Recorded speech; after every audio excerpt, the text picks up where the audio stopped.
Ryan Gosling stepped out of the supermarket, balancing 2 paper bags filled with groceries. The sun was beginning its slow descent, painting the sky in deep hues of amber and crimson. A light breeze carried the scent of fresh bread from a nearby bakery, blending with the faint aroma of asphalt warmed by the day's sun. The atmosphere was calm, a typical evening in a city that never truly slept. Lost in thought, Ryan moved toward his car, mentally debating whether to watch an old noir film or read a book when he got home. That's when he felt it, a faint tug at the hem of his jacket. He stopped abruptly, glancing down to find a small girl gripping the fabric with tiny, trembling fingers. She was no older than 6, her blonde hair slightly disheveled, strands sticking to her forehead as if she had been running. She wore a pink dress, delicate and simple, but her wide blue eyes were filled with something that made Ryan's stomach tighten: fear. For a moment, she simply stood there, chest rising and falling rapidly, as though she had been running for a long time. Then, in a voice barely above a whisper, she uttered 3 shaky words that sent a chill down Ryan's spine. His expression darkened. Without hesitation, he reached into his pocket, fingers swiftly dialing 911. 911, what's your emergency? I'm at the Market Plaza parking lot. There's a little girl here. She seems terrified, and I think she might be in danger. Before he could say more, the supermarket's sliding doors hissed open again, and the rhythm of hurried footsteps echoed across the lot. A blonde woman emerged, her stride purposeful, eyes locked onto the girl. She was dressed casually: jeans, a sky blue blouse, a tight bun keeping her hair in place. Her features were sharp, controlled, though there was something in her eyes that sent an uncomfortable shiver through Ryan. "There you are!" she exclaimed, her voice laced with forced relief. She crouched down, gripping the girl's shoulders firmly. "You scared me, sweetheart. You can't just run off like that." Ryan observed the scene carefully. The girl didn't move. She didn't react the way most lost children would upon finding a familiar face. No tears of relief, no excited exclamation of recognition. Nothing. Instead, she shrank back, her fingers tightening into small fists at her sides. "I'm her aunt," the woman continued, flashing a tight smile. "She gets anxious around strangers." Ryan's gaze flickered between them. The girl refused to meet his eyes now, but her shoulders trembled slightly beneath the woman's grip. Something wasn't right. "Is she okay?" he asked, keeping his tone neutral. "Yes, of course," the woman said with a nervous laugh. "She just wandered off and it scared her. Kids, right?" The girl remained silent, her head bowed slightly. Not a word, not a nod of agreement. Ryan's gut twisted. He had seen lost children before, scared, crying, eager to reunite with their parents or guardians. But this little girl? She was frozen, her fear palpable, lingering in the air between them like a thick fog. His instincts screamed at him, warning that something was terribly wrong. He crouched down to meet the girl's eyes. "Do you want to go with her?" he asked softly. The girl inhaled sharply, her lips parting slightly. Her fingers twitched as if she wanted to reach for something, but before she could respond, the woman's grip on her shoulders tightened, just enough for Ryan to notice.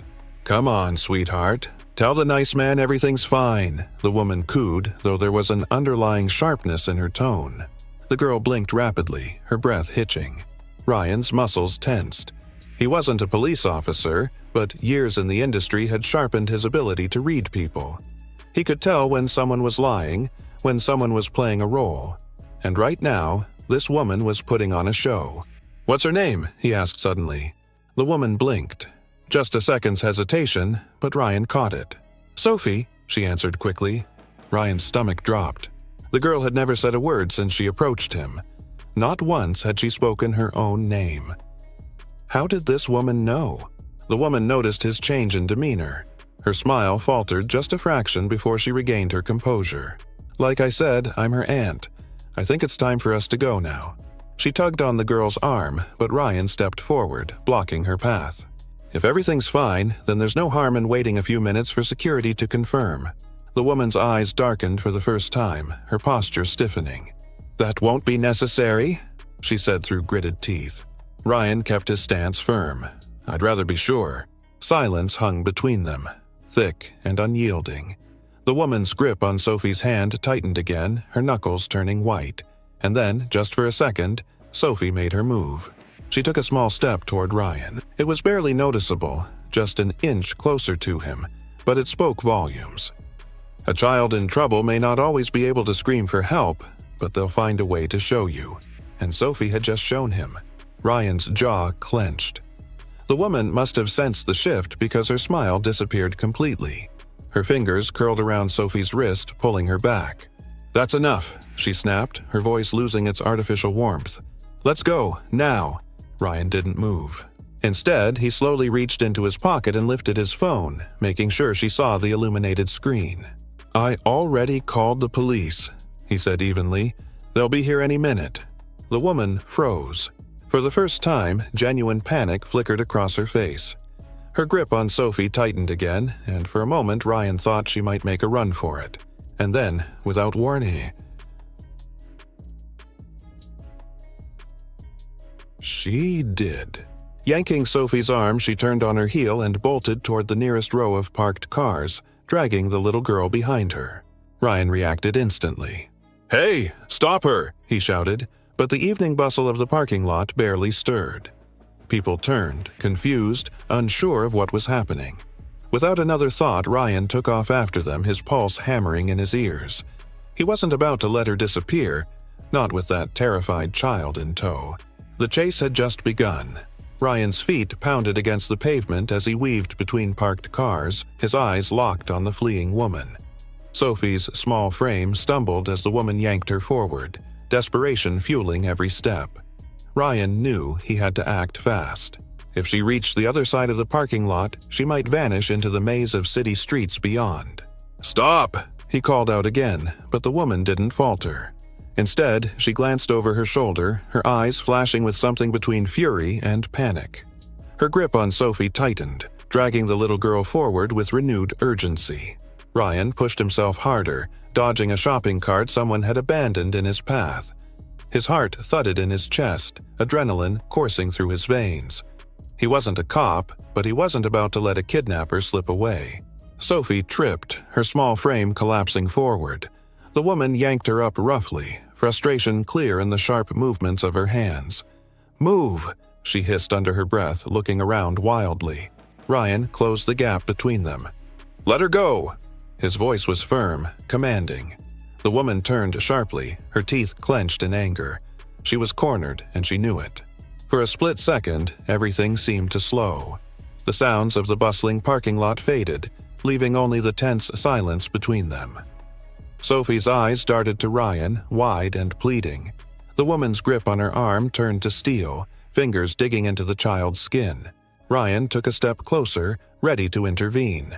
The woman knew she was losing control of the situation. With a sudden burst of movement, she yanked Sophie's arm and turned to sprint again, her body angled toward a dark-colored van parked near the lot's exit. Ryan lunged forward, grabbing her wrist just as she tried to shove Sophie into the back seat. "You're not taking her anywhere." His voice was low, resolute. He tightened his grip, muscles tensing as she struggled against him. The woman fought like a cornered animal, twisting violently to break free. "Get off me!" she shrieked, clawing at his arm. Her desperation made her strong, but Ryan held firm. He couldn't let her go, not now. Sophie whimpered, her tiny form trembling as she clung to Ryan's leg. "Please," she whispered, barely audible. The woman's eyes darted around frantically, looking for help, but there was none coming. Ryan kept his grip steady. "The police are on their way," he said, staring her down. "It's over." Panic flickered across her face. Her lips curled back in a snarl. "You don't understand," she spat. "You have no idea what you're doing." Ryan's jaw tightened. "I know exactly what I'm doing. I'm stopping you." The woman twisted again, trying to wrench herself free, but Ryan had the upper hand. He forced her away from the van, his body blocking any escape. A sudden movement to his left caught his attention. Another figure, a man, tall and stocky, wearing a dark hoodie, stepped out from between the cars. His gaze flicked from Ryan to the woman, then to Sophie. Ryan's instincts screamed at him. The woman's demeanor changed instantly. "Help me!" she cried, turning toward the man. "He's trying to take my daughter!" The man's posture shifted. his stance widening. Ryan could feel the shift in tension, the air growing thick with impending danger. He glanced around. People were nearby, but no one was paying attention. He needed backup, fast. "Back away," Ryan warned, keeping his voice low and steady. He knew he couldn't fight both of them, especially not with Sophie so close. The man hesitated for a second but then took a step forward. Ryan had no choice. He reached for his phone, keeping one hand locked around the woman's wrist. Before he could dial, the man lunged. Pain exploded in Ryan's side as a fist connected with his ribs. He staggered, but he didn't let go. The woman wrenched her arm again, this time slipping free from his grasp. "Sophie, run!" Ryan gasped, twisting away from the next blow. The girl hesitated for only a second before darting toward the closest group of people. The man lunged again, but Ryan ducked, slamming his shoulder into the attacker's chest. The impact sent them both crashing into the side of a parked SUV. The woman made a break for it, sprinting toward the van. Ryan saw her out of the corner of his eye, but he couldn't chase her, not while this guy was still swinging. Then, finally, sirens. The sharp wail of approaching police vehicles cut through the air. The man froze, his head snapping toward the lot's entrance. The woman skidded to a halt, torn between running and surrendering. Ryan didn't wait to see what they'd do. He used the moment of hesitation, breaking free from his attacker's grip and rushing toward Sophie. She had reached a security guard, tears streaming down her face. "Are you okay?" Ryan crouched in front of her, searching her face for any signs of injury. She nodded shakily, wrapping her arms around herself. The police arrived in seconds, officers flooding the parking lot. Guns were drawn, voices shouted. The man put his hands up slowly, while the woman remained frozen near the van. Ryan exhaled deeply, his body aching from the fight. He turned to Sophie, offering her a reassuring smile.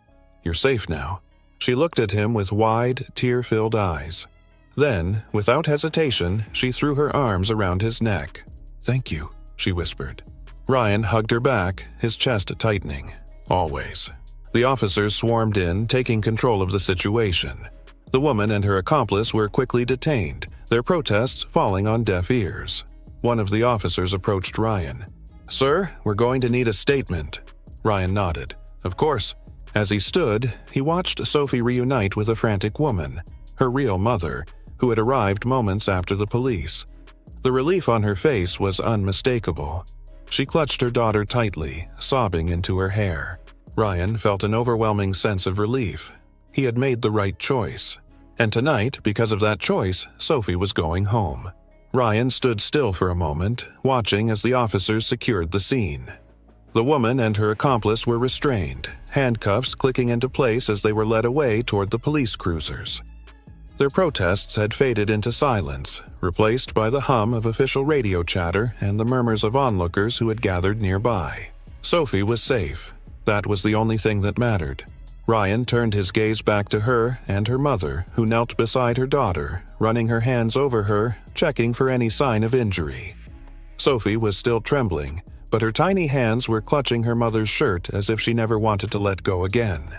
The little girl's face, once filled with terror, now softened with the realization that she was finally safe. Ryan took a step toward them. "She's okay," he said softly. "She was so brave." Sophie's mother looked up at him, tears brimming in her exhausted eyes. I don't know how to thank you," she stammered, her voice cracking. Ryan shook his head. "You don't have to. I just did what anyone should do." The officer who had taken Ryan's statement approached again, notepad in hand. "We got confirmation," he said. "That woman and her partner have been on our watch list for a while. Multiple failed abduction attempts. Thanks to you, we finally got them." Ryan exhaled, the tension in his chest finally easing. The weight of the night's events started to settle on his shoulders, but for the first time it felt like something good had come out of it. Sophie's mother wiped her eyes and turned to the officer. "Can I take her home now?" The officer nodded. "We just need a final confirmation of your details inside the squad car, but then you're free to go." Sophie clung to her mother's arm, her fingers still trembling, but when she turned her gaze to Ryan, her lips curled into a small, grateful smile. "Thank you, Mr. Ryan," she said softly. Ryan crouched down, meeting her eyes. "You're very brave, Sophie," he said. "And if you ever feel scared again, just remember, you're not alone." She nodded, hugging her mother tightly as they made their way toward the police cars. Ryan watched them go, a sense of quiet satisfaction settling over him. He had no doubt that the little girl would remember this night, and maybe, in the future, it would give her strength to know that there were good people in the world willing to help. The parking lot was beginning to clear. The flashing red and blue lights of the patrol cars reflected off the pavement, casting long shadows. Ryan let out a deep breath, rubbing a sore spot on his ribs where he had been struck. He wasn't a cop, he wasn't some action hero, but tonight he had made a difference. A sudden gust of wind blew through the parking lot, carrying the distant hum of city life in the background. Ryan allowed himself a moment of reflection, staring up at the sky. The stars were faint against the city lights, but they were still there, shining through the darkness. He had always believed that even in the worst moments, light could find its way through. As he turned toward his car, an officer called out to him. "Gosling!" Ryan glanced back. "Yeah?" The officer gave him an appreciative nod. "Good work tonight. Not everyone would have stepped in like you did." Ryan gave a small, tired smile. "Yeah, well, someone had to." He reached for his car door but paused before getting in. He could still hear Sophie's mother murmuring words of comfort to her daughter in the distance. The child was safe, no longer trembling with fear, but wrapped in the arms of the one person who loved her most in the world. As Ryan sat behind the wheel, he let out a slow exhale. His knuckles were sore from where he had held on to the woman, his muscles ached from the struggle, but none of it mattered. As he pulled out of the lot, he caught one last glimpse of Sophie, safely tucked in the back of a squad car with her mother, her small face illuminated by the glow of the streetlights. She was going home. That was all that mattered. Ryan drove away into the quiet night, the city lights stretching out before him. He thought about all the moments that led up to this, the tug on his jacket, the fear in Sophie's eyes, the choice to act. He didn't know what tomorrow would bring, but he knew one thing for sure. Sometimes, the right decision is the one that changes everything. And tonight, that decision had saved a life.